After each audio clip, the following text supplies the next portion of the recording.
নমস্কার। আজ আমরা ভারতীয় ইতিহাসের এমন একটা অধ্যায় নিয়ে কথা বলবো যা গোটা দেশের ভবিষ্যৎটাকেই বদলে দিয়েছিল। হ্যাঁ, আমরা কথা বলছি 1857 সালের মহাবিদ্রোহ নিয়ে। এটা এমন একটা ঘটনা যা ছিল ব্রিটিশ শাসনের বিরুদ্ধে প্রায় 100 বছর ধরে জমে থাকা ক্ষোভের একটা বিস্ফোরণ।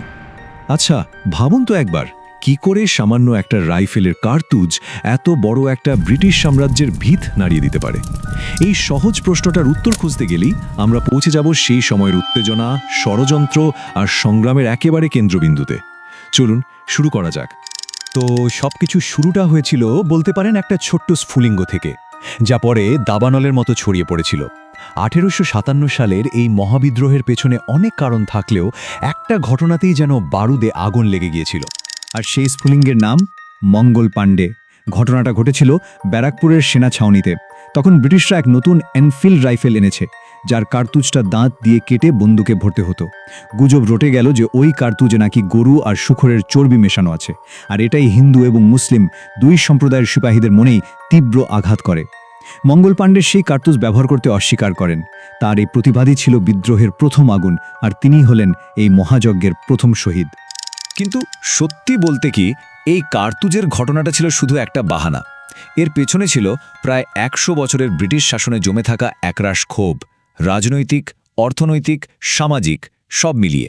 চলুন এবার সেই আসল কারণগুলো একটু ঘেঁটে দেখা যাক। ব্রিটিশরা তখন দুটো মারাত্মক নীতি নিয়ে এসেছিল ভারতীয় রাজ্যগুলোকে দখল করার জন্য। একটা হলো লর্ড ওয়েলেসলির অধীনতামূলক মিত্রতা নীতি, আর দ্বিতীয়টা লর্ড ডালহৌসির সেই কুখ্যাত সত্য বিলোপ নীতি। এই নীতিগুলোর ফাঁদে ফেলে একের পর এক রাজ্য, যেমন হায়দ্রাবাদ, অযোধ্যা, ঝাঁসি, ব্রিটিশরা নিজেদের দখলে নিয়ে নেয়। শুধু তাই নয়, নানা সাহেবের মতো শাসকদের পেনশন বন্ধ করে দেওয়া বা মুঘল সম্রাটের ক্ষমতা কেড়ে নেওয়ার মতো ঘটনায় দেশীয় শাসকরাও চরম অপমানিত বোধ করছিলেন। তো এই যে সত্যবিলোপ নীতি জিনিসটা আসলে কি? খুব সহজ কিন্তু ভয়ঙ্কর একটা নিয়ম। এই নীতি অনুযায়ী যদি কোনো ভারতীয় রাজার নিজের কোনো ছেলে না থাকত, তাহলে তার মৃত্যুর পর সে রাজ্যটা সরাসরি ব্রিটিশদের হয়ে যেত। মানে দত্তক পুত্রকে উত্তরাধিকারী হিসেবে মানা হবে না। এটা ছিল ব্রিটিশদের সাম্রাজ্য বাড়ানোর একটা বিশাল বড় অস্ত্র। এবার আসা যাক অর্থনীতির কথায়। শোষণটা যে কি পর্যায়ে পৌঁছেছিল ভাবা যায় না। চিরস্থায়ী বন্দোবস্তের মতো ব্যবস্থায় কৃষকদের ওপর এমন বিপুল করের বোঝা চাপানো হয়েছিল যে তারা সর্বস্বান্ত হয়ে যাচ্ছিল। এর ওপর কোম্পানি শাসনকালে ভারত থেকে প্রচুর পরিমাণে সোনা, রূপো আর অন্যান্য সম্পদ সোজা চলে যাচ্ছিল ইংল্যান্ডে। আর ইংল্যান্ডের তৈরি সস্তা কাপড়ের দাপটে আমাদের দেশের তাঁত শিল্পের মতো ঐতিহ্যবাহী শিল্পগুলো প্রায় ধ্বংস হয়ে গিয়েছিল। আর যাদের হাত ধরে এই বিদ্রোহ শুরু হলো, মানে সিপাহীরা, তাদের ক্ষোভের কারণও কিন্তু কম ছিল না।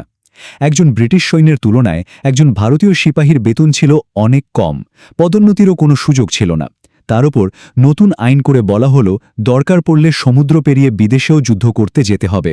তখনকার দিনে হিন্দু সমাজে সমুদ্র যাত্রা ছিল একরকম ধর্মবিরুদ্ধ কাজ। এর সাথে আফগানিস্তান আর পাঞ্জাবের যুদ্ধে ব্রিটিশদের হার দেখে সিপাহীদের মনেও এই বিশ্বাস জন্মেছিল যে ব্রিটিশরা অজেয় নয়। দেখুন, ব্রিটিশরা কিছু ভালো কাজও করছিল, যেমন সতীদাহ প্রথা বন্ধ করা বা বিধবা বিবাহের আইন আনা। কিন্তু সমস্যাটা হলো দেশের একটা বড় অংশের মানুষ এইগুলোকে নিজেদের ধর্ম আর সংস্কৃতির ওপর সরাসরি আক্রমণ হিসেবে দেখছিল।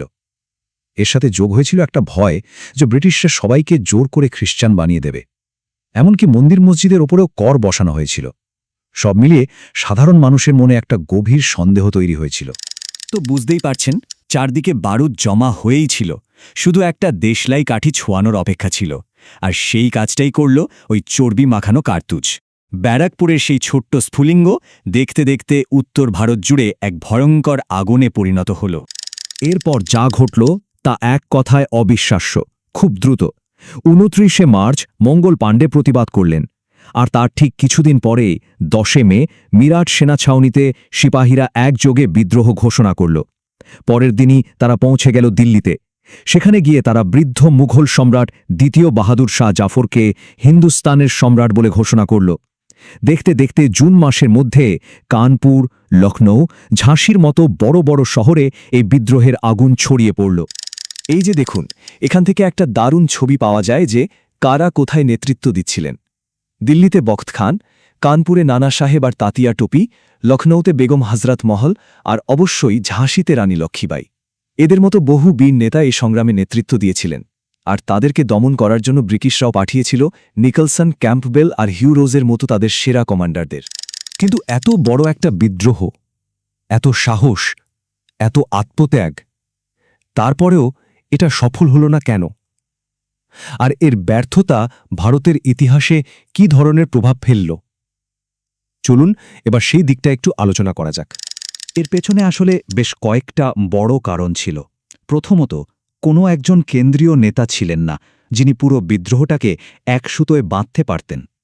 বিভিন্ন জায়গায় নেতারা বীরের মতো লড়েছেন ঠিকই, কিন্তু তাদের মধ্যে কোনো সমন্বয় ছিল না। তাছাড়া এই বিদ্রোহটা মূলত উত্তর ভারতে সীমাবদ্ধ ছিল। দক্ষিণ বা পশ্চিম ভারতে এর তেমন কোনো প্রভাব পড়েনি।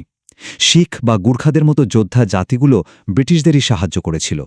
আর শিক্ষিত শ্রেণী আর বেশিরভাগ দেশীয় রাজারা এই বিদ্রোহ থেকে দূরেই ছিলেন।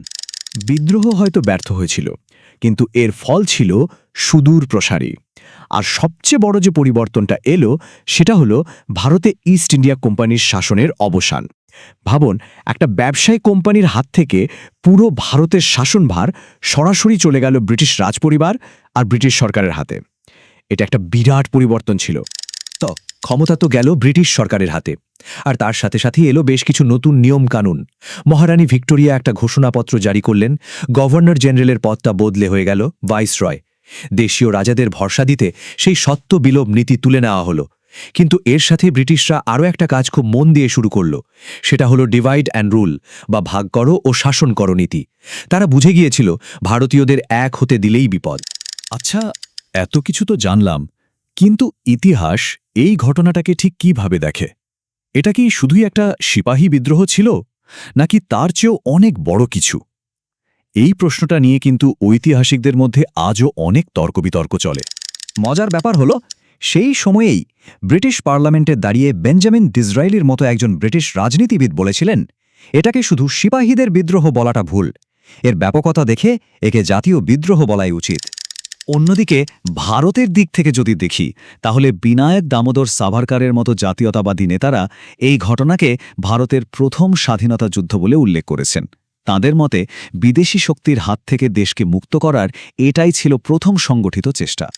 কিন্তু সবাই যে একই কথা বলেন তা কিন্তু নয়। যেমন ধরুন প্রখ্যাত ঐতিহাসিক রমেশচন্দ্র মজুমদার, তার মতে এর চরিত্র বিচার করলে একে প্রথম, জাতীয় বা স্বাধীনতা যুদ্ধ কোনোটাই ঠিক বলা যায় না। তিনি মনে করতেন এটা ছিল ব্রিটিশদের বিরুদ্ধে পুরনো সামন্ততান্ত্রিক ব্যবস্থার শেষ প্রতিরোধ।